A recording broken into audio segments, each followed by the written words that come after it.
La pediatria è una disciplina che è in grande evoluzione,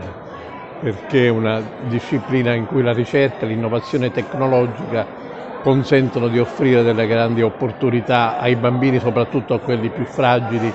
come i cronici o i prematuri. Però il pediatra è un medico che deve tenere in grande considerazione l'importanza della comunicazione, che è un approccio strategico a vantaggio dei bambini e delle loro famiglie, che vanno coinvolti nei percorsi decisionali, nei percorsi di cura. Questa è una sfida per la pediatria che raccoglie una vocazione originaria della nostra disciplina, di essere una disciplina fortemente ancorata ai principi sociali e alla prevenzione. La pediatria di oggi deve essere partecipativa e coinvolgere i genitori sia in ospedale che nel territorio nei processi di salute che riguardano i bambini. Proteggere, tutelare, promuovere la salute e il benessere del bambino significa avere in futuro degli adulti più sani. In questa mattinata dedicata alle problematiche del neonato e del lattante abbiamo affrontato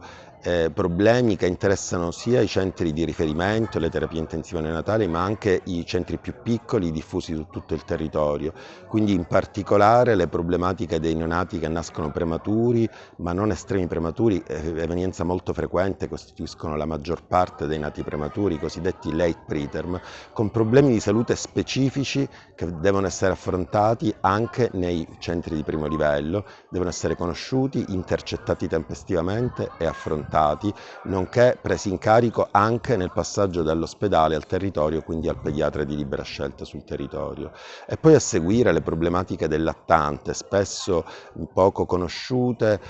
poco intercettate per tempo, che devono essere filtrate con un meccanismo all'inverso, cioè che parte dal territorio, dal pediatra di famiglia, che deve sapere quando e come inviare, attenzionare e inviare all'ospedale di riferimento, che poi deciderà se può affrontarle in toto o dovrà a sua volta fare riferimento a un ospedale di secondo livello. Quindi un raccordo importante tra i centri di primo e secondo livello che costituisce la saldatura ideale nell'efficienza delle cure pediatriche tra ospedale e territorio. Oggi concludiamo questa 2 giorni a Sciacca sugli argomenti di pediatria e di neonatologia. Devo dire che sono particolarmente soddisfatto dell'andamento, sia per la partecipazione di eminenti professionalità provenienti da molti centri della Sicilia, sia per la partecipazione dei partecipanti, anche giovani, anche specializzandi, il che per me è un motivo di particolare soddisfazione.